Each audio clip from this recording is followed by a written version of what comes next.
Alhamdulillahirabbil alamin wassalatu wassalamu ala asyrafil mursalin wa ala alihi wa sahbihi ajmain. Asyhadu an la ilaha illallah wa asyhadu anna Muhammadan abduhu wa rasuluh. Yang kami hormati Ketua Yayasan Bapak Ustadz Sholihin, begitu pula Bapak Fahmi, Bapak Dedi. Yang kami hormati Direktur Yayasan RSI Kota Magelang. Yang kami hormati beliau Ustadz Rosid, begitu pula yang lainnya.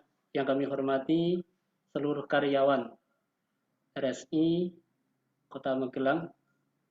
Tidak lupa marilah kita awali dengan memanjatkan puji syukur kepada Allah Subhanahu wa taala, yang mana hari ini Allah Subhanahu wa taala mengizinkan kita semuanya untuk bisa beraktivitas kembali, bisa melakukan kegiatan kita yang sudah menjadi rutinitas, baik menjalankan tugas selaku karyawan di RSI, baik menjalankan perintah Allah Subhanahu wa taala lewat kegiatan awal bulan, yaitu pengajian rutin bulanan karyawan RSI Kota Magelang dengan tema insyaallah kiat-kiat menjadi pegawai yang mengundang rahmat dan cinta dari Allah Subhanahu wa taala.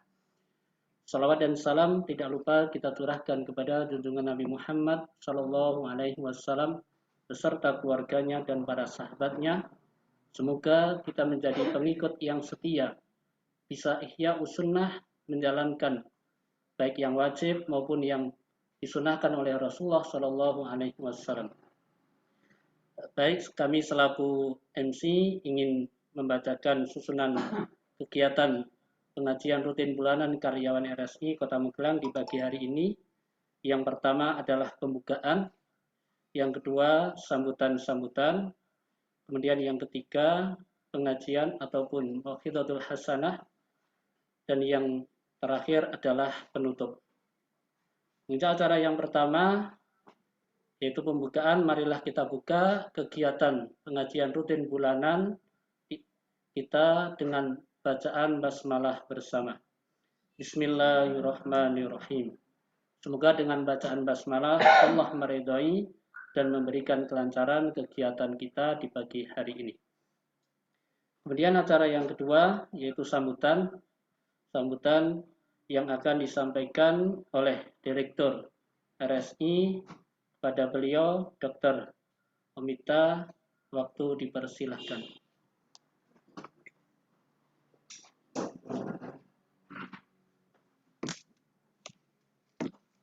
Assalamualaikum warahmatullahi wabarakatuh. Terima kasih atas kesempatannya kepada pengurus yayasan, Pak Solikin, kemudian Bapak Fahmi, Pak Dedi, kemudian matur nuwun telah hadir pada kesempatan pengajian kali ini. Bapak Ustadz Abdul Rosid, kiranya pengajian rutin bulanan karyawan RSI Kota Magelang ini dapat kita jalankan dengan baik, kemudian puji syukur kehadirat Allah Subhanahu wa taala atas rahmatnya kita bisa berkumpul di sini dalam keadaan sehat walafiat. Walaupun masih melalui Zoom, saya harapkan semangat teman-teman untuk pengajian rutin bulanan tidak kendor. Semangat teman-teman untuk terus berkarya di RSI Kota Magelang tidak luntur hanya karena pandemi seperti ini. Ya, mudah-mudahan kita semua diberikan kesehatan sampai nanti, jadi kita bisa bekerja dengan baik. Sedikit yang bisa saya sampaikan, saya mengingatkan kepada teman-teman kembali, saya tidak bosan-bosannya mengingatkan kepada teman-teman semua untuk tetap meningkatkan pelayanan di Rumah Sakit Islam Kota Magelang ini. Kualitas pelayanan ini harus tetap kita perhatikan. Berkali-kali saya bisa sampaikan bahwa masker ini tidak menghalangi kita untuk melakukan senyum, sapa, dan juga salam. Banyak pasien-pasien kita yang datang kemari, beliau sedang dalam kondisi yang tidak baik, datang ke sini itu mengharapkan suatu penyembuhan. Dengan pelayanan yang baik dari kita, kemudian diperlakukan dengan baik oleh kita, insya Allah atas bantuan dari Allah Subhanahu wa Ta'ala, selain diangkat penyakitnya juga mengundang kepuasan. Jadi minta tolong teman-teman semuanya, ayo tetap semangat, walaupun memang masih pandemi, kita masih belum bisa untuk berkumpul bersama-sama, tetapi melewati semua ini kita bersama, kita pasti bisa. Jadi minta tolong teman-teman, jangan kendor semangatnya, tetap memperhatikan pelayanan pasien, kualitas pelayanan pada pasien, kemudian patient safety juga harus tetap menjadi prioritas buat Rumah Sakit Kota Magelang. Rumah Sakit Kota Magelang ini dipercaya oleh masyarakat Kota Magelang, jadi kita tidak boleh menyia-nyiakan kepercayaan tersebut. Kita harus tetap memprioritaskan kualitas tersebut.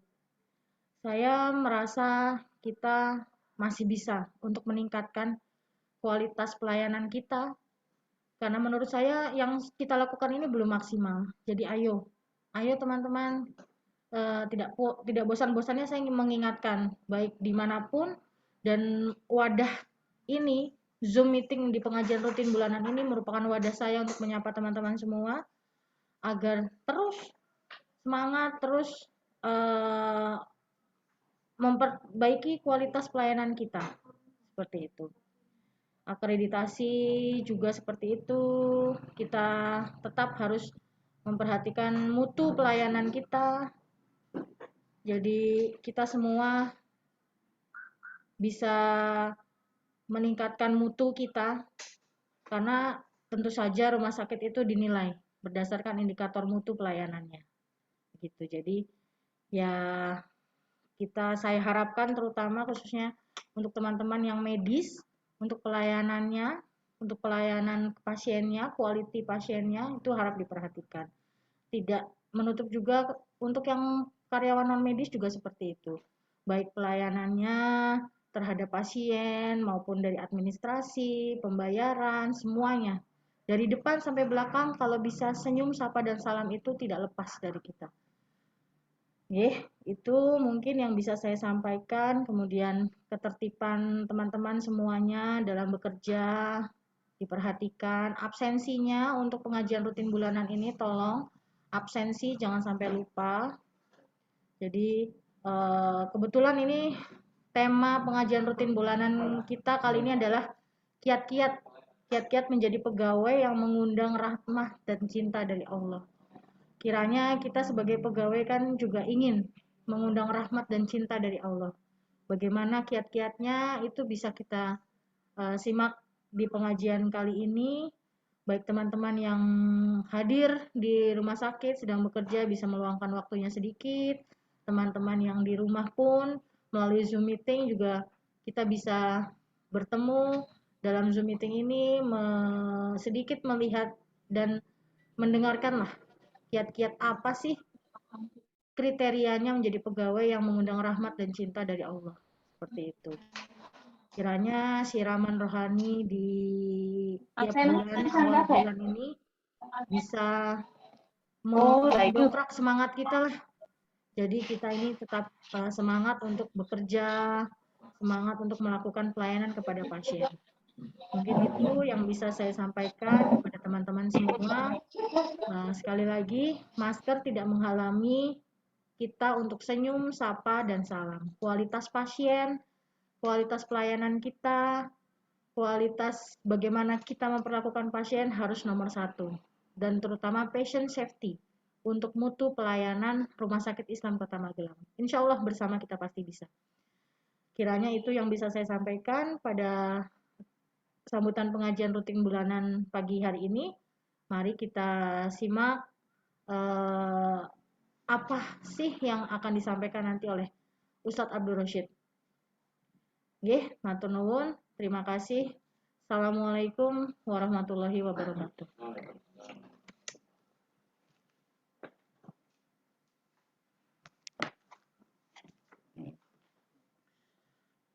Terima kasih jazakumullah kepada Direktur Dr. Omita yang memberikan sambutan, yang memberikan semangat kepada kita bahwa masker tidak menghalangi kita untuk senyum, sapa, dan juga salam.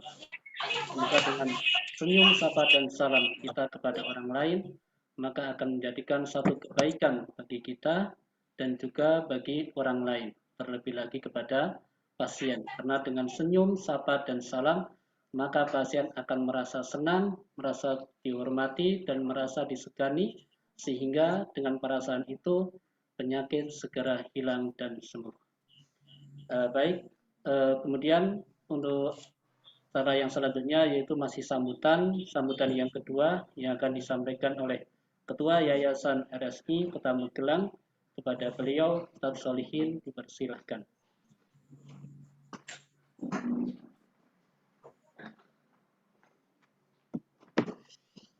Bismillahirrahmanirrahim. Assalamualaikum warahmatullahi wabarakatuh. Alhamdulillah, la haula wala quwata illa billah. Allahumma shalli wa sallim wa barik ala Muhammad wa ala alihi wa ashabi ajmain, amma ba'du.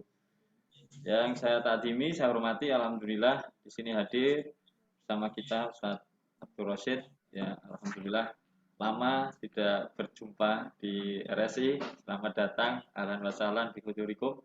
Juga Direktur Rumah Sakit RSI Kota Magelang serta jajarannya, baik yang hadir secara virtual, ya teman-teman, jajaran karyawan karyawati di lingkungan RSI Kota Magelang, serta tak lupa ini teman-teman pengurus yayasan yang bisa hadir, atau juga mungkin pembina dan juga pengawas yayasan yang hadir secara virtual yang ikut di dalam kajian pada pagi atau menjelang siang ini. Tidak lama kami sampaikan dalam sambutan kami atas nama yayasan. Tidak lain, yang pertama adalah mari kita tambah rasa syukur kita atas nikmat yang Allah berikan kepada kita. Cara bersyukur tidak lain adalah kita bisa mengemban apa yang menjadi amanah Allah untuk diri kita, untuk keluarga kita, untuk tempat bekerja kita itu dengan sebaik-baiknya, dengan sarana ibadah kita kepada Allah dengan lebih baik. Itu ciri orang yang bersyukur, ya. Jadi bersyukur itu adalah mampu dirinya menjadi orang yang amanah, ya. Sering kita dalam kajian-kajian sering kami ingatkan, mari kita itu bisa amanah terhadap diri kita sendiri, amanah kepada orang yang ada di sekitar kita, dan amanah juga kepada Allah Subhanahu wa Ta'ala. Untuk amanah yang ada di sekitar kita tidak lain adalah amanah yang mana itu terkait dengan tanggung jawab kita, seperti anak, istri, ya, suami, ya, termasuk tempat bekerja kita. Ini adalah amanah. Nah, itu harapan kami, teman-teman, mari kita tingkatkan rasa syukur kita dengan lebih meningkatkan amanah kita di dalam setiap apa yang menjadi tanggung jawab kita dalam sehari-hari. Yang kedua, tidak lain, sholawat dan salam senantiasa kita mohon pada Allah, ya, berlimpah kepada uswah teladan kita Nabi Muhammad SAW. Ya, di samping kita memperbanyak sholawat, kita juga berharap mari kita istiqomah di dalam berittiba. Jadi Rasulullah itu sebagai uswah teladan bagi kita. Maka jadikanlah Rasulullah itu sebagai uswah keteladanan di dalam kita melakukan kegiatan-kegiatan. Tadi Direktur sudah menyampaikan, ya, yaitu antara lain dengan tegur, sapa, salam, senyum, dan lain sebagainya. Ini bagian dari ittiba kita kepada Rasulullah SAW. Sekali lagi saya ingatkan atas nama yayasan, kita berada di sebuah yayasan Islam. Kita berada di rumah sakit Islam. Mari kita tunjukkan Islamiyah kita, ya. Mari kita tunjukkan uswah teladan Rasulullah SAW yang sudah diajarkan untuk kita. Sehingga di samping kita ini bekerja, tetapi disitulah kita bisa mengamalkan apa yang diperintah Allah dan apa yang dicontohkan Rasulullah. Sehingga mungkin nanti berkaitan dengan kajian yang akan disampaikan oleh Ustaz Rashid, bisa mengundang rahmat dan cintanya Allah, ya. Nah, ini harapan kami. Jadi teman-teman mungkin yang belum keluarga akan dapat jodoh yang soleh dan soleha, gitu kan. Nah, yang sudah punya suami, punya istri, ya, akan diberikan, ya, keturunan yang soleh dan soleha. dengan rezeki yang semuanya diberikan rezeki yang halal dan thayyibah. Insya Allah mubarakah, berkah. Ini. Kapan itu? Nah, ketika kita bisa amanah pada diri kita, amanah kepada ibadah kita pada Allah, dan amanah kepada apa yang menjadi tanggung jawab kita. Ini saja ya yang bisa kami sampaikan. Ayo bareng-bareng kita majukan rumah sakit ini, ya kita bawa nama Islam, ya bahwa Islam itu yu'la wala yu'la alaih. Islam itu tinggi dan tidak ada yang bisa meninggi lagi. Artinya rumah sakit ini benar-benar rumah sakit pilihan utama ya bagi masyarakat Magelang dan sekitarnya. Ini saja, terima kasih sambutan kami dan terima kasih pada teman-teman semuanya yang ikut acara Zoom ini. Mudah-mudahan acara yang tidak lama ini tetapi membawa manfaat yang luar biasa kepada kita. Karena rutinitas kita walaupun hanya sedikit ya, dengan rutin kita ngaji setiap bulan sekali ini bagian kita menjadikan satu amal soleh bagi kita semuanya. Dan terakhir, terima kasih sekali lagi Ustaz Rosid yang hadir pada kesempatan pagi hari ini. Insya Allah, Allah akan mengganti keberkahan lebih kepada Ustaz Rosid ya, dan tim yang rawuh pada pagi hari ini di tempat kami. Kita akhiri, alhamdulillahirobbilalamin. Assalamualaikum warahmatullahi wabarakatuh.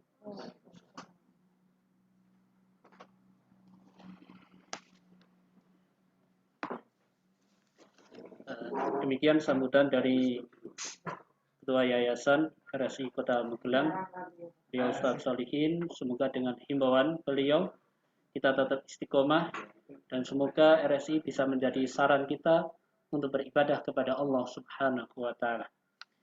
Baik, menginjak acara yang ketiga yaitu pengajian yang akan disampaikan oleh beliau Ustaz Abdul Rosid. Waktu kami persilahkan. Monggo Ustaz.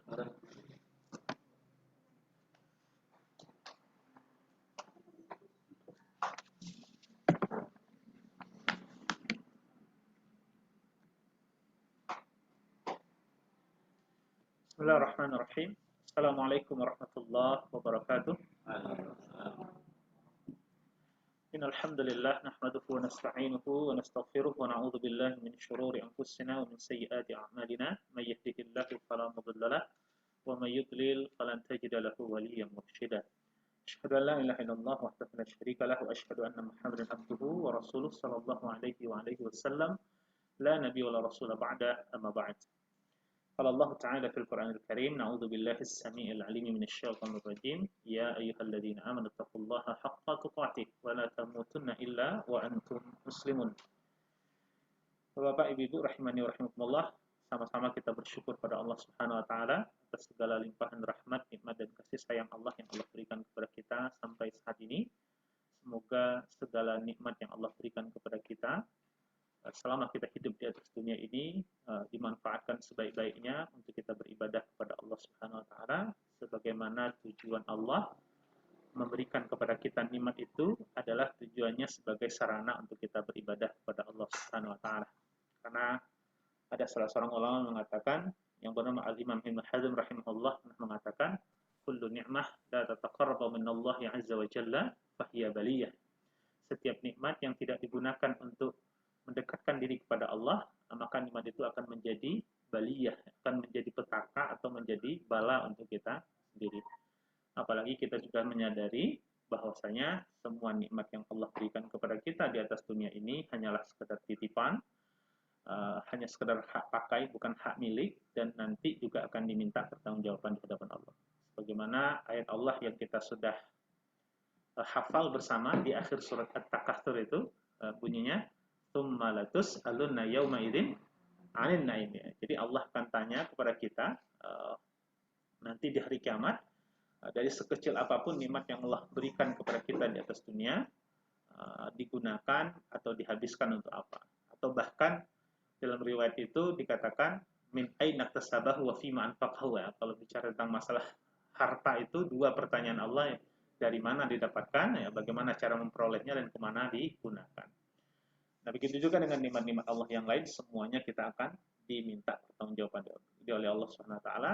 Yang penting tadi bagaimana kita semua yang Allah titipkan, semua nikmat yang Allah berikan kepada kita dimanfaatkan, digunakan sebaik-baiknya untuk kita beribadah kepada Allah Subhanahu wa taala. Harapannya semua nikmat yang kita dapatkan, yang kita dititipkan oleh Allah Subhanahu wa taala yang kita gunakan untuk beribadah kepada Allah ini menjadi wasilah untuk kita mendapatkan ridho dari Allah dan kemudian kita bisa mendapatkan rahmat dari Allah dan dimasukkan ke dalam surga-Nya. Amin ya Allah ta'ala. Amin ya. Jangan sebaliknya bahwasanya jangan sampai dengan nikmat yang telah dititipkan kepada kita lalu kemudian kita itu yang menjadi penghalang kita masuk ke dalam surga. Ini yang kita takutkan. Karena tidak sedikit orang-orang yang nanti pada hari kiamat itu mereka itu masuk ke dalam surga karena lantaran nikmat yang telah Allah berikan kepadanya, tapi tidak sedikit juga orang-orang yang tertahan atau terhalang dari masuk ke dalam surga karena nikmat yang disia-siakan, gitu ya.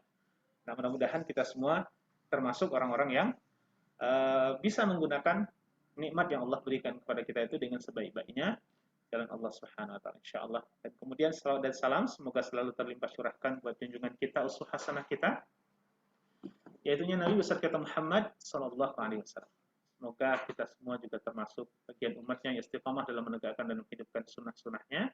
Dan semoga kita semua mendapatkan syafaat dari baginda Rasulullah SAW nanti di yaumul qiyamah. Amin, amin, Allahumma amin. Kepada Ibu Direktur RSI, Bapak Ustadz Salihin, dan Bapak-Bapak, Ibu-Ibu sekalian yang mohon maaf saya tidak bisa menyebutkan satu persatu. Semua rekan-rekan sekalian yang hadir secara offline atau kemudian yang online ini mudah-mudahan semua dalam keadaan sehat walafiat insyaallah dan selalu dalam keadaan berkah insyaallah sehat dan juga begitu juga dengan keluarganya yang sedang sakit semoga Allah Subhanahu wa taala segera angkat sakitnya segera dan diberikan kesembuhan dan diberikan kesehatan yang diberkahi oleh Allah Subhanahu wa taala. Baik, saya kalau di depan Ustaz Salihin ini karena beliau ini guru saya ya, Bu. Nah, jadi namanya Bu murid ngaji di depan guru tuh rasanya gimana gitu ya, Masya Allah. Apalagi ada Ustaz Fauzan, Masya Allah. Nah, mudah-mudahan ini bermanfaat buat diri saya pribadi ya. Karena posisinya saya menyampaikan ini adalah menasihati diri saya pribadi dan kemudian mengingatkan Bapak Ibu sekalian rahimakumullah. Mudah-mudahan kita saling mengingatkan dalam kebaikan dan dalam ketaatan insya Allah. Ya, sebagaimana kemudian saya yakin rumah sakit Islam ya, yang kata tadi Ustadz Salim juga menyinggung bagaimana kemudian kalimat Islam itu betul-betul kita hidupkan di lingkungan kita ini ya. Dan kemudian bagaimana aturan-aturan Allah pun kemudian dan sunnah-sunnah Nabi pun kemudian kita hidupkan di tempat ini insya Allah. Dan itu semua kalau dilakukan akan pasti akan mengundang rahmat dan pertolongan dari Allah Subhanahu wa taala. Karena yakinlah, karena bagian dari itu semua adalah intansyurullah yansyurkum itu ya. Jadi kan karena bagian kalau kita taat itu atau menjalankan apa yang kemudian Allah perintahkan dan Rasul contohkan, ini bagian sebenarnya adalah yang akan mengundang sendiri cinta dan rahmat dari Allah Subhanahu wa taala. Dan itu pasti gitu ya. Karena Allah pasti akan menolong kita. Bagaimana seberapapun kemudian kita menghadapi ujian, musibah. Karena memang ujian terkait dengan pandemi atau corona ini kemudian memang banyak sekali dampak yang dirasakan oleh kita semua lah, kita semua ya. Baik dari pegawainya atau kemudian dari para orang-orang yang kemudian terutama disangka di sini, apalagi juga di masyarakat umum. Dan kita semua mengambil hikmah ya. Pasti ada hikmah di balik ujian ini insyaallah dan pasti ada tujuan yang kemudian kita ada hikmah yang kita akan dapatkan nanti dari Allah Subhanahu wa taala. Baik sekalian rahimani wa rahimakumullah, berbicara tentang masalah kita ini bekerja ya. Ada beberapa hadis yang kami bacakan pada kesempatan kali ini. Salah satu hadis itu adalah an Umar radhiyallahu anhu qala sami'tu Rasulullah sallallahu alaihi wasallam yaqul ya. Law annakum tatawakkaluna 'ala Allahi haqqa tawakkulihi la razaqakum kama yarzuqut tayr ya taghdu khimasan wa taruhu bitanan ya. Dari Umar bin Khattab radhiyallahu an, dia berkata, aku pernah mendengar Rasulullah sallallahu alaihi wasallam bersabda, kalau kalian berserah diri kepada Allah dengan sebenar-benar berserah diri atau dalam artian tawakal, maka niscaya Allah akan memberikan kepada kalian rezeki sebagaimana Allah memberikan rezeki kepada burung yang dia pergi pada pagi hari dalam keadaan perut kosong dan kemudian dia pulang pada sore hari itu dalam keadaan perut kenyang. Maksudnya di sini adalah kita bekerja itu juga butuh yang namanya menghadirkan Allah Subhanahu wa taala atau kepasrahan kita kepada Allah pun kemudian harus ada pada diri kita. Pasrahan terhadap kita mengharapkan pertolongan dari Allah Subhanahu wa taala. Walaupun kemudian tawakal itu sendiri harus diposisikan di nomor 4 kalau saya membahasakan dengan jamaah saya itu, karena yang pertama itu apapun yang kita lakukan adalah nawaitunya harus lurus dulu. Niatnya harus dulu hanya mencari ridha Allah Subhanahu wa taala. Bekerja ini pun juga harus mencari ridha Allah karena bekerja ini pun adalah bagian dari ibadah dan ini juga bagian dari perintah dari Allah Subhanahu wa taala. Maka Rasulullah SAW mengatakan man amsa kalla min amalin yadaihi amsa maghfuratan lahu, ya. Salah satu bentuk bagian kemudian ganjaran dari Allah Subhanahu wa taala bagi orang-orang yang capek bekerja itu, barang siapa yang waktu sorenya dia capek dan lelah bekerja lantaran pekerjaannya itu, maka hal itu semua akan dijadikan oleh Allah sebagai penggugur dari dosa-dosa mereka. Jadi niat kita harus lurus mengharap ridha Allah Subhanahu wa taala. Karena memang innamal a'malu binniyat gitu ya. Yang kedua adalah kita ikhtiar, usaha gitu loh. Semaksimal mungkin kemampuan kita gitu. Karena memang ikhtiar ini juga bagian dari perintah dari Allah SWT. Fa idza qudiyatis shalah fantashiru fil ardi. Itu juga bagian dari perintah Allah untuk kita ikhtiar semaksimal mungkin. Toh Allah dan mengajarkan kita dan memerintahkan kita jangan pernah memikirkan hasil. Hasil itu kan urusan Allah gitu. Allah hanya melihat ikhtiar kita, usaha kita gitu loh. Sama dengan soleh dan solehah itu bukan urusan kita, tapi kemudian bagaimana upaya kita untuk menjadi pribadi yang soleh dan solehah itu yang kemudian harus. Banyak orang-orang yang stres di negeri kita ini karena selalu memikirkan hasil, tapi tidak mau berproses gitu ya. Padahal kalau maksimal proses kita atau upaya kita, ikhtiar kita, maka yakinlah al jazaa'u min jinsil amal, balasan itu sesuai dengan apa yang kita kerjakan, insyaallah ya. Maka ikhtiar itu penting. Dan ingat selama ikhtiar itu juga harus sesuai dengan aturan-aturan Allah Subhanahu wa taala. Jangan sampai kemudian prinsipnya hati gate itu. Hati gate itu ikhtiar itu kan ada orang yang hati gate. Hati gate itu maknanya ada yang membahasakan itu halal haram hantam terus ya. Nah, ini kan repot kalau seperti itu gitu ya. Jadi harus ikhtiarnya itu harus benar. Sama dengan kita sakit gitu. Berobat itu, sembuh itu urusan Allah gitu. Sembuh itu urusan Allah. Sama di sini. Bapak Ibu sekalian yang istilahnya ada orang yang sakit di sini, Bapak Ibu bekerja dan kemudian melayani mereka, ini juga hanya sebagian ikhtiar kita.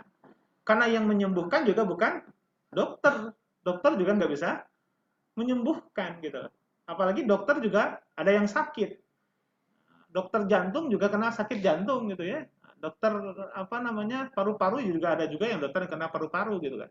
Tapi ala kulli hal ini semua kita harus memahami di sini bahwasanya ada dalam ikhtiar kita itu ada Allah Subhanahu wa taala yang harus kita ada aturan-aturan Allah Subhanahu wa taala yang harus kita yang lalui dengan baik.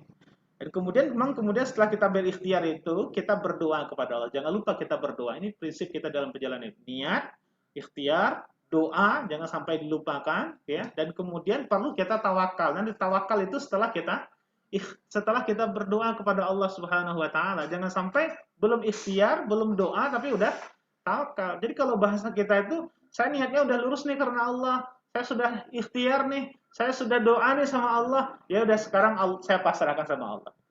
Ya, kepasrahan kita di situ gitu. Jangan sampai kemudian belum bekerja, belum doa udah pasrah. Ini orang malas namanya gitu ya. Itu orang malas namanya. Ikhtiar dulu, doa dulu udah.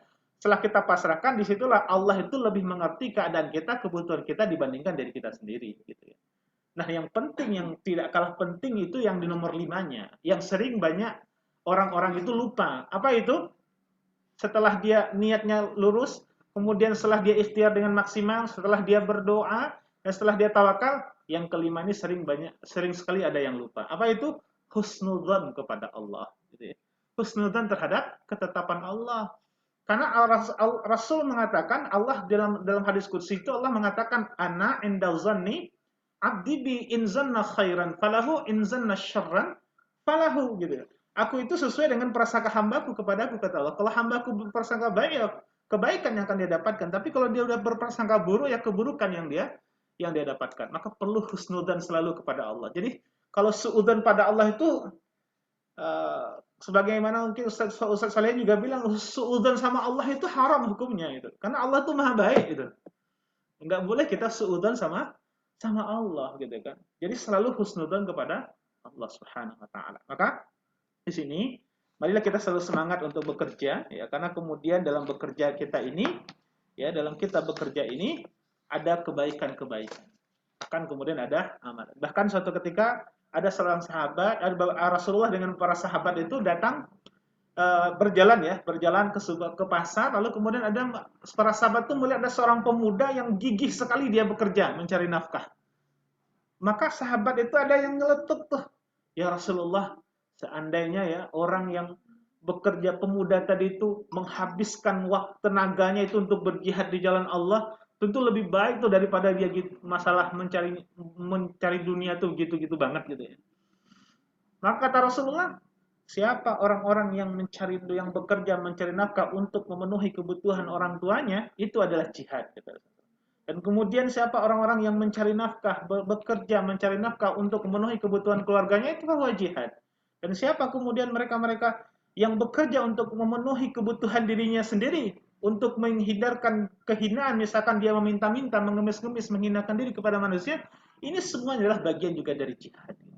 Maka bekerjalah. Jangan pernah kita itu malas untuk bekerja, jangan menganggur gitu ya. Karena umur kita ini menganggur itu juga ditanya oleh Allah SWT gitu ya. Orang yang nganggur itu juga dihisap tuh gitu kan.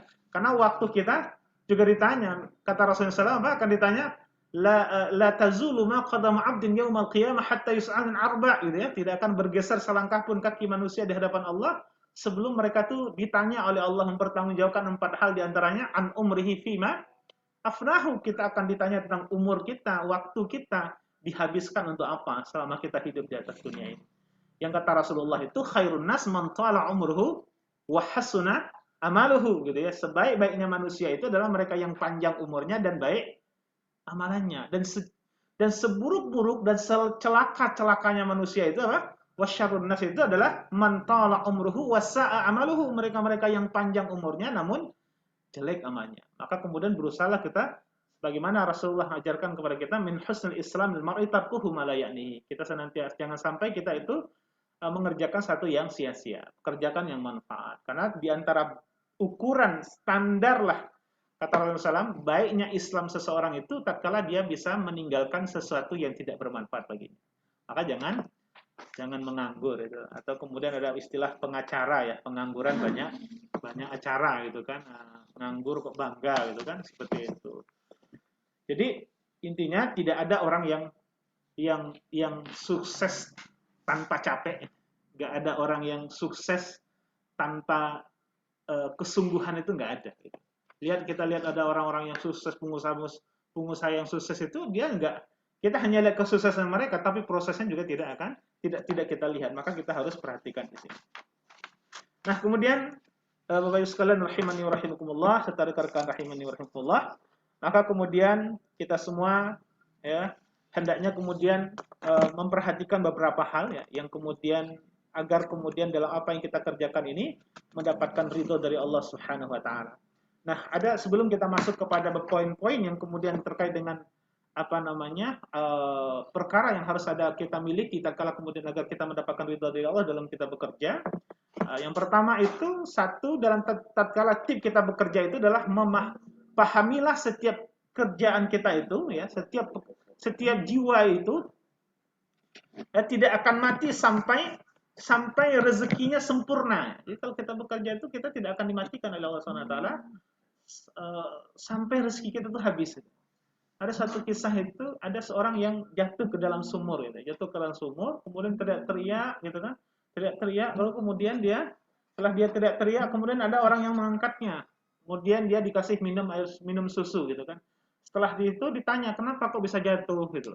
Maka dipraktikkanlah, saya tadi berdiri di pinggir sini, lalu kemudian jatuh. Ternyata jatuh lagi. Nah jatuh kedua tuh mati dia. Oh ternyata masih ada tuh sisa rezekinya segelas susu tadi gitu. Segelas susu tadi gitu. Maka yakinlah kalau kita bekerja itu, kita juga harus memiliki keyakinan bahwasanya Allah tidak akan cabut nyawa kita sampai rezeki kita itu habis gitu ya. Masya Allah seperti itu. Dan kemudian dalam kita bekerja, yang harus diperhatikan adalah carilah pekerjaan yang halal dan jauhi yang haram. Hati-hati ya. Karena sumber rezeki ini banyak sekarang. Ada yang halal dengan ada yang haram. Ada istilah, ada orang yang menyampaikan, yang haram itu susah, apa meneh yang halal. Ini juga masalah ya kalau seperti itu. Jangan sampai ada pemikiran kita untuk mencari yang haram. Karena kata Rasulullah SAW, la yadkhulul jannah jasadun ghuzya biharam, tidak akan masuk surga jasad-jasad yang diberi makanan yang haram. Apabila makanan kita, minuman kita, pakaian kita berasal dari yang haram, apa yang terjadi? Doa kita tidak akan pernah diijabah oleh Allah walaupun kita berdoa di waktu dan di tempat mustajabnya doa sekalipun gitu ya. Ada orang yang berangkat haji, ada orang berangkat umroh ya. Belum haji, belum umroh aja udah nggak diterima haji umrohnya. Kenapa? Karena biaya yang diberangkat ke sana, ongkos yang digunakan ke sana berasal dari yang tidak halal. Karena layak Allah, karena Rasulullah SAW mengatakan bahwasanya Allah innallaha thayyib la yuqbalah illa thayyib. Sesungguhnya Allah itu baik, tidak menerima kecuali yang baik-baik pula gitu loh. Jadi kalau makanan kita, minuman kita, pakaian kita berasal dari yang haram, doa kita tidak akan dijabah oleh Allah SWT. Perhatikan sekali terkait dengan masalah harta ini. Gak bakalan berkah hidup kita, gak bakalan berkah keluarga kita kalau diberi dengan rezeki atau dari yang diharamkan oleh Allah Subhanahu wa taala gitu ya. Jadi perhatikan kalau kita bekerja harus menjaga harta kita dari yang diharamkan oleh Allah Subhanahu wa taala. Harus cari dengan yang halal saja, jangan cari yang haram. Bahkan yang syubhat pun kalau bisa kita harus jauhi. Dan kemudian carilah berkah dalam pekerjaan kita itu, bukan besarnya gajinya. Kadang-kadang ada orang yang gitu ya, nyarinya besarnya gajinya saya. Nah, baru itu gajinya berapa, Pak? Jangan gajinya yang dicari gitu loh. Yang cari itu keberkahannya. Buat apa banyak tapi nggak berkah. Jadi berkah itu ya, yang kami pahami selama ini, keberkahan itu adalah harta yang berkah, pekerjaan yang berkah, usia yang berkah yang tidak membuat kita lalai dari beribadah dan mengingat Allah Subhanahu wa taala. Ya, jadi itu akan dicukupkan oleh Allah Subhanahu wa taala walaupun sedikit, tapi akan dicukupkan oleh Allah Subhanahu wa taala. Dan kemudian ingat bahwasanya itu semua tidak melalaikan kita dari beribadah kepada Allah. Apabila pekerjaan kita, usaha kita, umur kita, harta kita membuat kita lalai dari beribadah dan dari mengingat Allah, itu semua itu bagian dari tanda tidak berkahnya apa yang kita dapatkan. Ya. Maka kemudian carilah keberkahan. Ya. Saya tuh qadarullah cerita sedikit itu alhamdulillah ini punya rumah makan Padang ya. Katakanlah kan saya orang Padang itu. Biar sudah ada 3 rumah makan Padang gitu. Itu biasanya gitu ya. Biasanya mau cari karyawan itu ditanya gitu loh. Gajinya berapa gitu loh. Mencari karyawan gajinya berapa? Wah, ini belum kerja udah gaji dulu, datang dulu, interview dulu lah gitu kan. Ini belum sudah gaji dulu gitu loh. Cari pengalaman dulu lah, cari keberkahan dulu. Ini kadang-kadang ada juga ada yang ngarani, saya kalau nggak segini nggak mau kerja, nggak mau situ, ini juga repot. Ini usahakan kita itu cari keberkahan dulu. Ya, dengan kita proporsional dalam bekerja, kita harus melakukan sesuai dengan apa yang diperintahkan oleh Allah Subhanahu wa taala. Jadi cari berkah dalam bekerja, bukan besarnya gaji. Toh gaji itu tidak satu-satunya bentuk rezeki ya, karena rezeki itu banyak gitu kan. Gaji itu ya nggak mungkin, gaji itu bisa hitungannya. Bahkan gaji itu bisa saja ya dapat sekarang. Kalau di sini gajinya berapa Bu kira-kira? Rata-rata mungkin ada yang 7 koma ya? Maksudnya 7 hari sudah koma maksudnya. Begitu. Atau 15 hari koma. 15 hari udah koma gitu ya. Masya Allah. Enggak, Ustaz. 15 hari itu udah titik gitu. Bukan koma lagi gitu ya. Enggak lah ya, Masya Allah. Enggak. Tapi yang penting apa? Cari berkahnya. Kalau berkah itu apa? Masih dicukupkan gitu kan. Masih cukup. Masya Allah ya. Allah itu kan di dalam Al-Quran mengatakan bahwasanya lawan dari kaya itu bukan miskin, tapi apa? Cukup gitu loh. Cukup, masih cukup. Allah itu memberikan rezeki kepada kita itu cukup. Masih cukup lah, mesti cukup. Karena biaya hidup itu sebenarnya murah, yang mahal itu gaya hidup gitu loh. Ya. Jadi yang mahal itu gaya hidup gitu ya. Yang kalau biaya hidup itu sebenarnya murah gitu loh. Yang mahal adalah gaya hidup. Maka dari itu jangan banyak gaya gitu loh ya. Jangan banyak gaya. Karena kan kita harus selalu melihat ke atas gitu loh. Lalu melihat orang-orang yang ada di atas kita. Ya udah, kalau kita itu selalu dalam melihat urusannya dunia ini selalu melihat yang di atas, mesti kita kurang syukurnya. Karena kita merasa kurang terus gitu kan. Nah, jadi kanaahnya kurang gitu kan.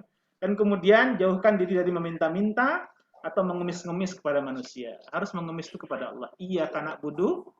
Wah iya karena saya hanya kepadamu ya Allah kami menyembah dan hanya kepadamu kami minta pertolongan. Harus gitu kan. Ibadah sama Allah, dekatkan diri kepada Allah, masih Allah tolong kita gitu kan. Makanya sama dengan sekarang itu ada orang-orang yang dalam kondisi ini banyak yang fokus menguatkan imun tapi lupa menguatkan imannya gitu loh. Padahal kuatkan iman dan sekaligus imunnya gitu loh. Tapi ada orang-orang fokus kepada imun tapi lupa imannya gitu loh. Nah, ini banyak yang terjadi di masyarakat kita yang seperti itu, ya. Sampai-sampai dia melakukan bahasa kita tuh syirik zaman now gitu. Atau enggak syirik zaman now itu? Syirik zaman pandemi itu. Seolah-olah dia mengatakan masker ini yang menyelamatkan dia. Enggak, masker nggak bisa menyelamatkan kita gitu loh. Kalau kita mengatakan masker ini yang menyelamatkan kita dari virus, ini bagian dari kesyirikan, nanti syirik zaman now gitu. Itu ya, Solehin ya. Iya, masker ini nggak bisa menyelamatkan kita itu loh. Ini bagian dari ikhtiar kita gitu. Ini bagian dari ikhtiar kita. Ikhtiar kita ya jaga prokes itu adalah ikhtiar kita. Tapi jangan meyakini satu-satunya itu yang itu yang menjaga kita.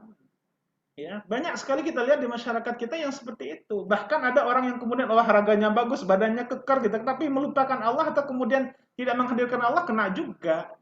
Seperti siapa? Deddy Kobuzer gitu ya. Kalau ukurannya fisiknya kalah kita, olahraganya makanya kalah kita gitu kan. Tapi kena juga nggak kemarin? Kena juga. Artinya di sini apa? Menjaga prokes atau makan itu, olahraga itu ikhtiar kita. Tapi ingat, jangan lupakan Allah di situ. Ada peran Allah di situ, gitu ya.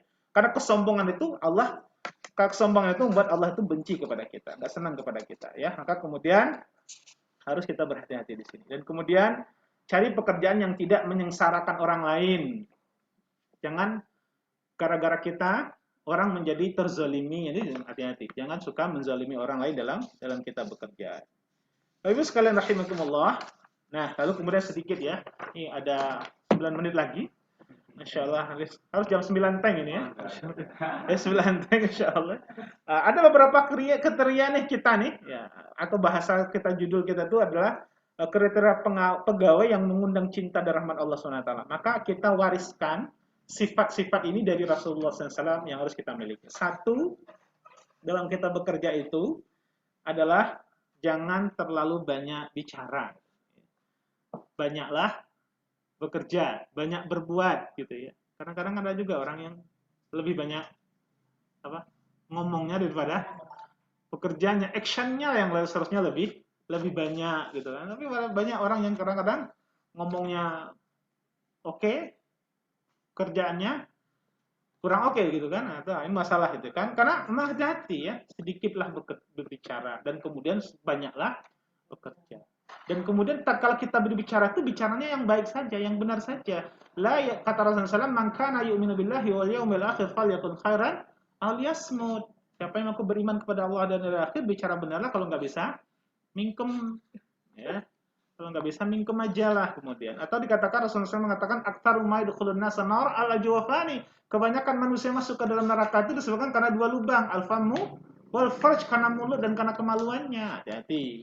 Karena hati-hati nih ya lisan kita. Ini jangan dalam kita bekerja itu bicara yang baik saja. Maka ada istilah kalau kami itu, kita ini akan hidup tenang, hidup bahagia dalam hidup dan kehidupan kita itu ada 5 hal yang harus kita lakukan. Yang ada pada diri kita. Ada yang disebut dengan positive thinking, positive speaking, positive doing, positive feeling, positive styling gitu.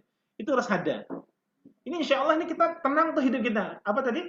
Positive thinking, selalu berpikiran positif. Kedua, positive speaking, bicara yang positif saja, yang baik saja.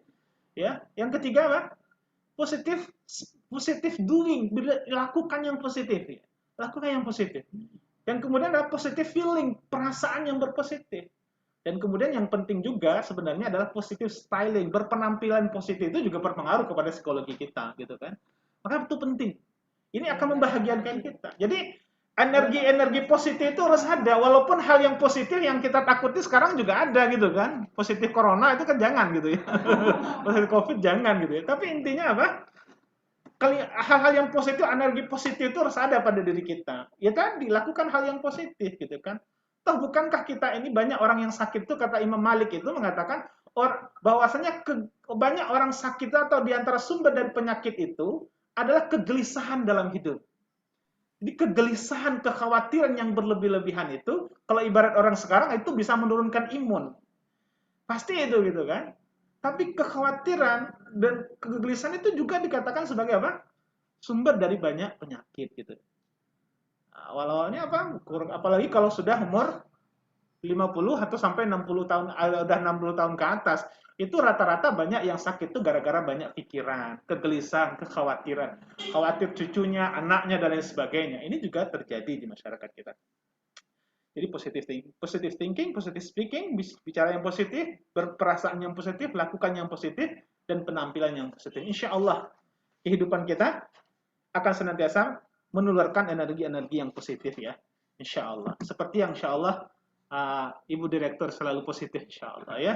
Kecuali positif corona janganlah ya Bu ya. Insya Allah ya.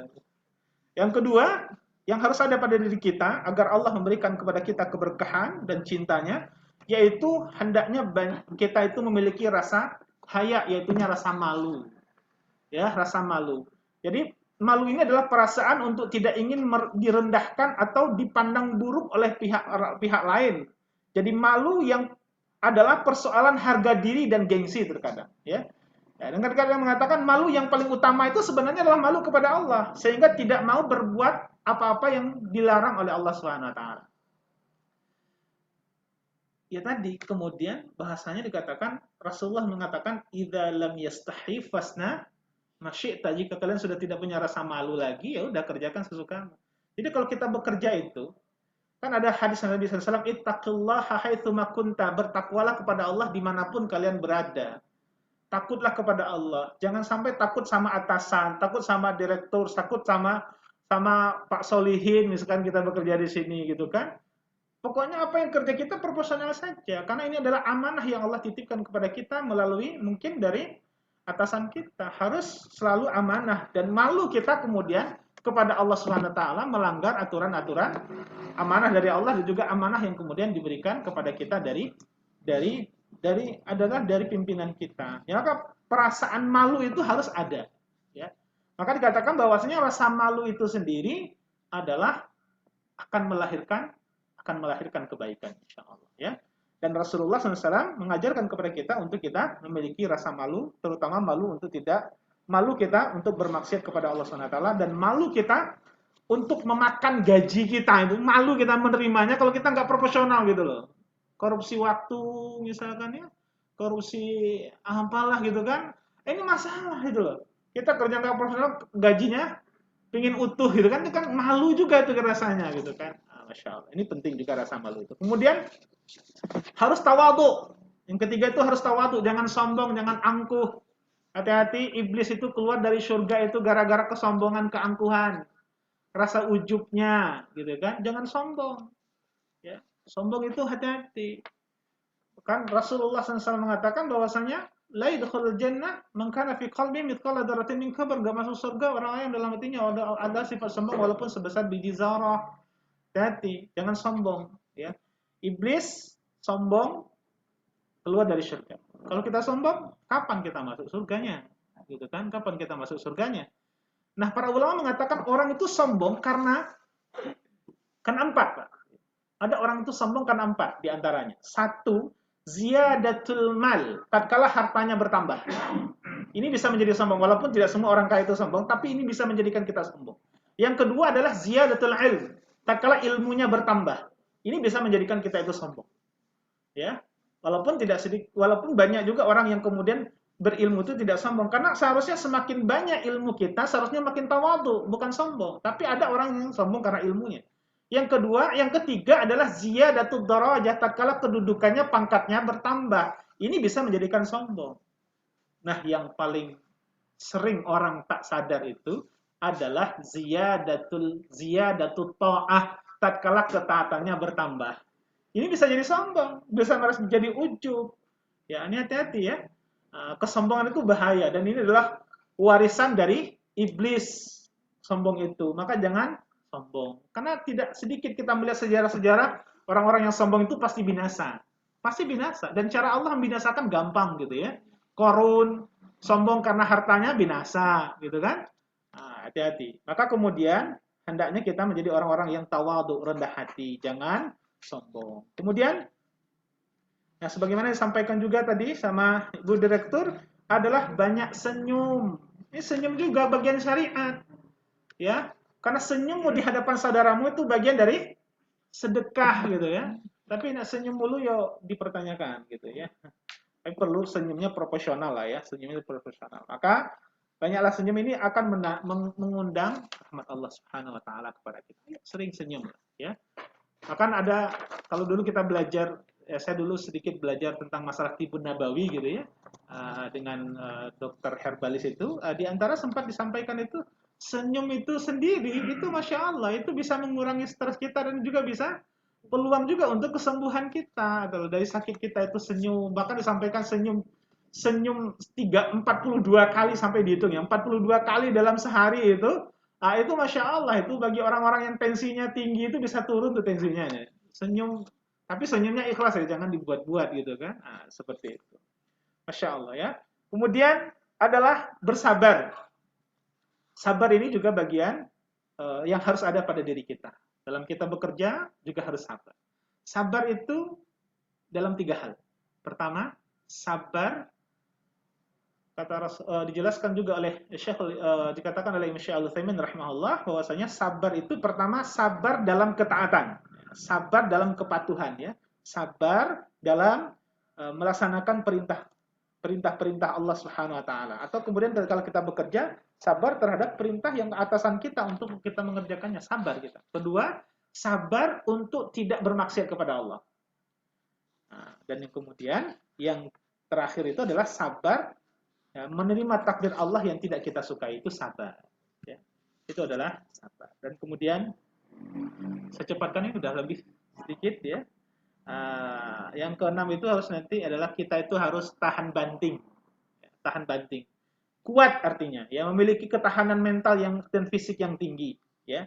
Maka sehingga kemudian tidak putus asa, tidak suka mengeluh, dan kemudian juga sehat jasmani dan rohani. Ini penting. Kan banyak orang yang kemudian nggak tahan banting itu suka ngeluh. Wah, kesel ya. Wah, aku terus yang disuruh. Macam-macam gitu kan. Banyak terjadilah kemudian.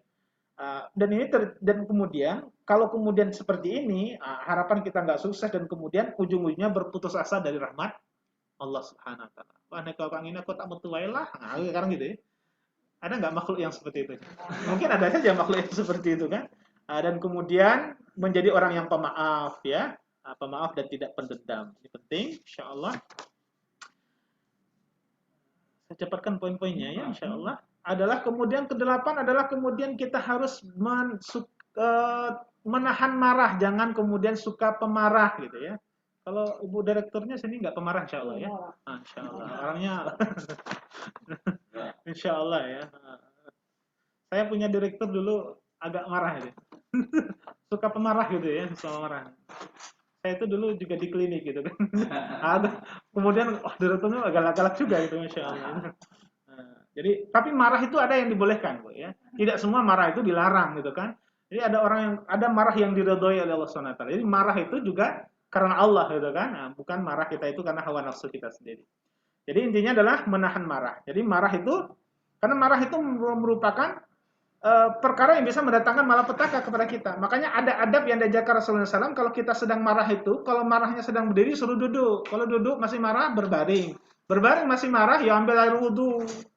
Kalau marah juga ya sholat 2 rakaat. Ini masih marah juga ya kebangetan. Gitu ya. Ada masalah gitu. Itu kayaknya perlu diruqyah itu. Insyaallah. Diruqyah sama Ustaz Fauzan insyaallah itu. Insyaallah. Jadi hati-hati ya, jangan gampang marah. Karena marah itu ya kalau bicara masalah penyakit mesti juga akan mendatangkan penyakit kalau marah itu. Karena energi negatif yang dikeluarkan. Kemudian yang ke-9 adalah zuhud. Zuhud itu adalah jadi intinya adalah orang itu tidak ketergantunganlah terhadap dunia. Maka dikatakan juga zuhud itu sikap tidak terlalu mencintai dunia. Bahkan membencinya dalam batas-batas yang wajar. Ini penting. Kita harus zuhud. Jangan kita terlalu hubud dunia ya. Karena Rasulullah mengatakan hubud dunia itu tiang dari malapetaka. Ya. Jadi jangan hubud dunia. Sampai dalam satu hadis itu Rasulullah mengatakan apa? Maka natid dunya hammahu ja'alallahu faqrahu baina ainai wa farraqa alaihi syamlahu wa lam yatihi minad dunya ila ma qudira lahu. Kata Rasulullah itu, siapa orang-orang yang lebih mengutamakan dunia dibandingkan akhiratnya, maka Allah akan dekatkan kefakiran, kemiskinan di depan matanya. Wa farraqa alaihi syamlahu, dan Allah akan cerai-beraikan urusan dunianya, gitu ya. Dan kemudian walam yatihi minad dunya illa ma qudira lahu. Jadi tidak akan mendapatkan bagian dunia kecuali hanya sedikit saja yang ditetapkan untuknya. Jangan hubud dunia.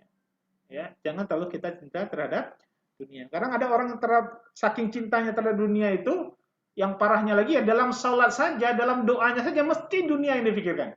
Bahkan dalam doanya yang paling banyak minta itu, yang diminta itu adalah urusan dunianya gitu. Dalam salat saja masih mikirin dunia. Ada nggak sih orang yang salat mikirin dunia? Ujung-ujungnya speng pirata gitu. Itu ada nggak makhluk seperti itu?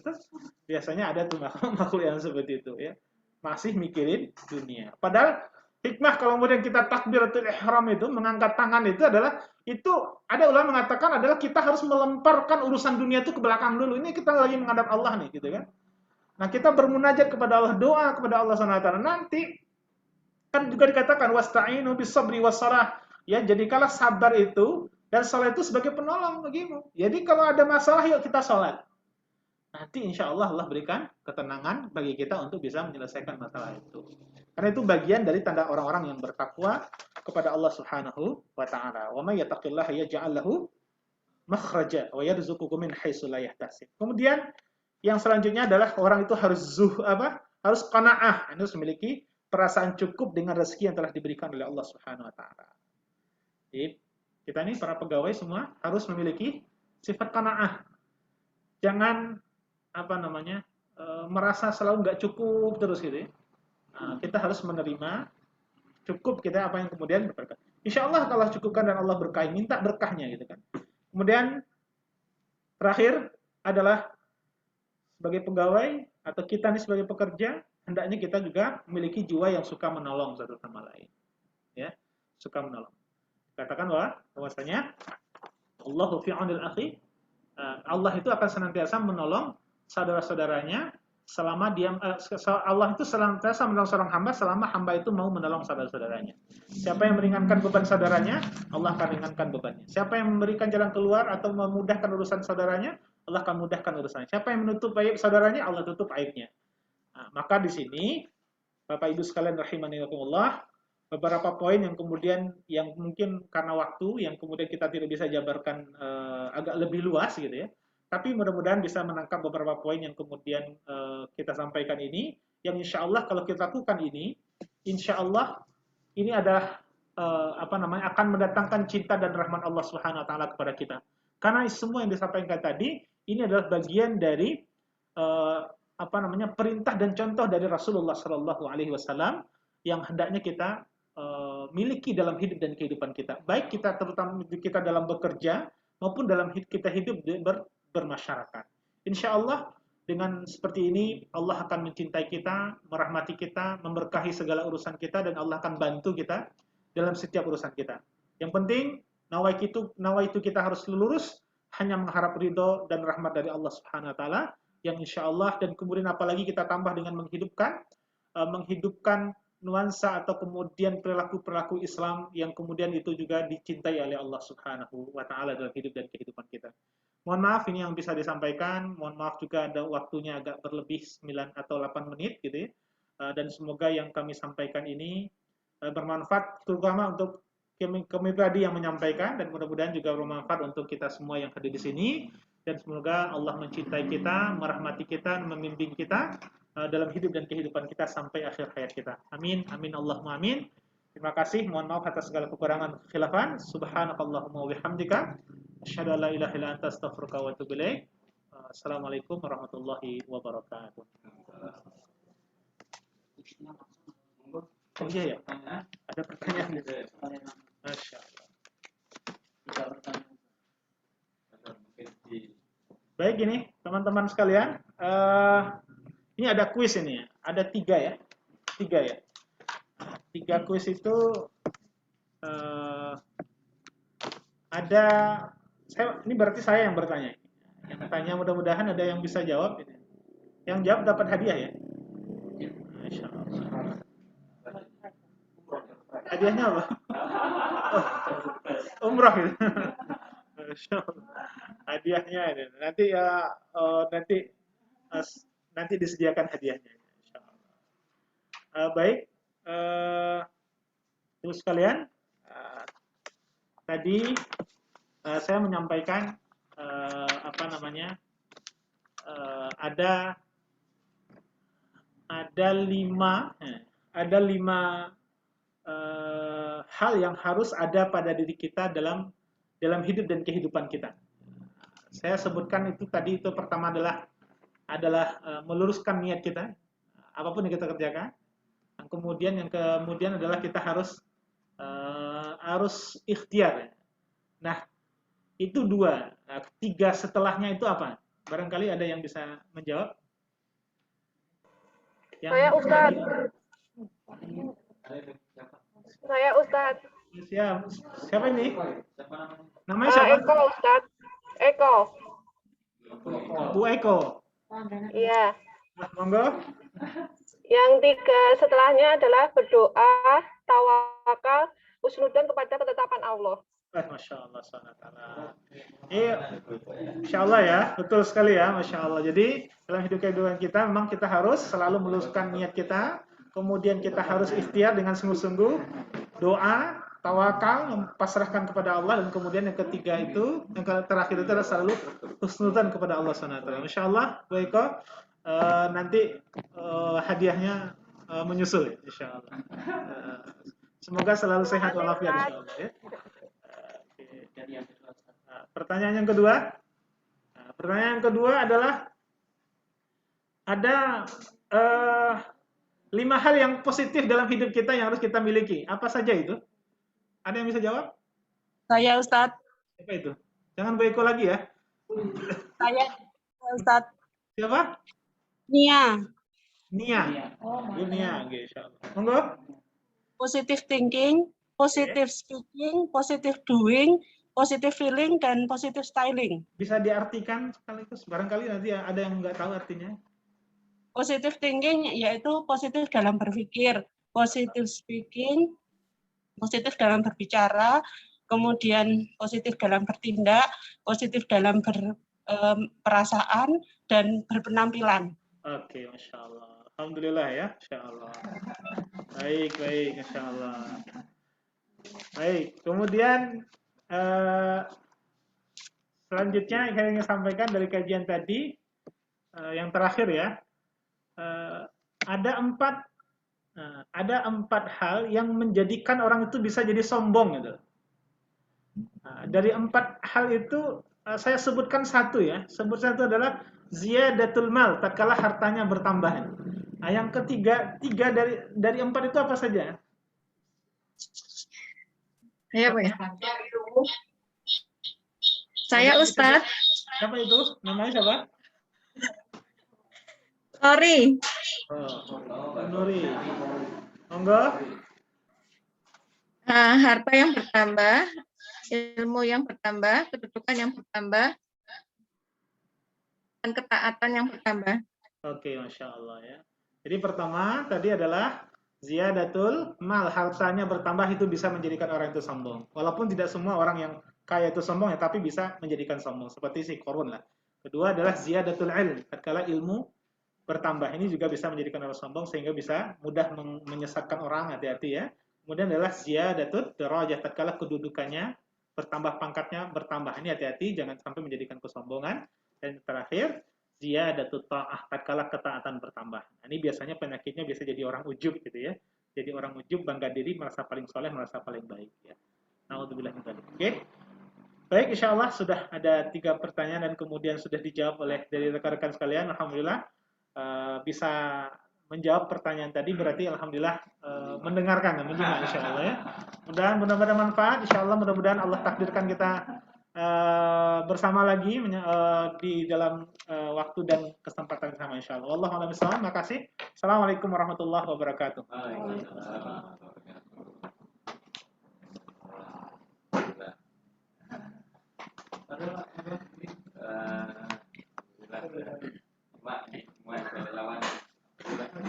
Alhamdulillahirrabbilalamin. Demikian tausiah ataupun pengajian rutin dan bulanan karyawan RSI yang telah disampaikan oleh beliau Ustadz Rosid.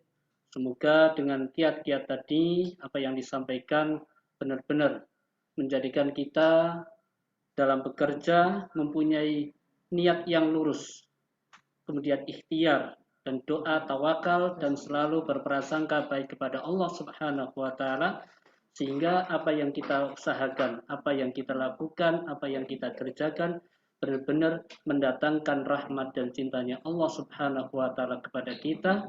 Manakala setiap pada diri jiwa karyawan mempunyai sifat-sifat yang seperti ini, tidak menutup kemungkinan maka rahmat akan memberikan kepada kita, baik RSI, baik yayasan, karyawan, dan juga seluruhnya. Nah, semoga apa yang disampaikan oleh beliau benar-benar memberikan motivasi kepada kita semuanya, wabil khusus kepada karyawan dalam menjalankan tugas apa yang telah RSI amanahkan kepada kita, sehingga kita bisa menjalaninya dengan baik dan benar, dan bisa mendatangkan rahmat dan cintanya Allah Subhanahu wa taala.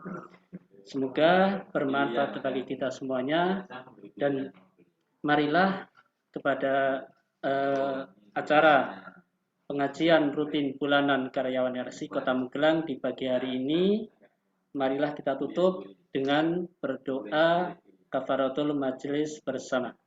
Subhanaka Allahumma bihamdika asyhadu an la ilaha illa anta astaghfiruka wa atubu ilaik.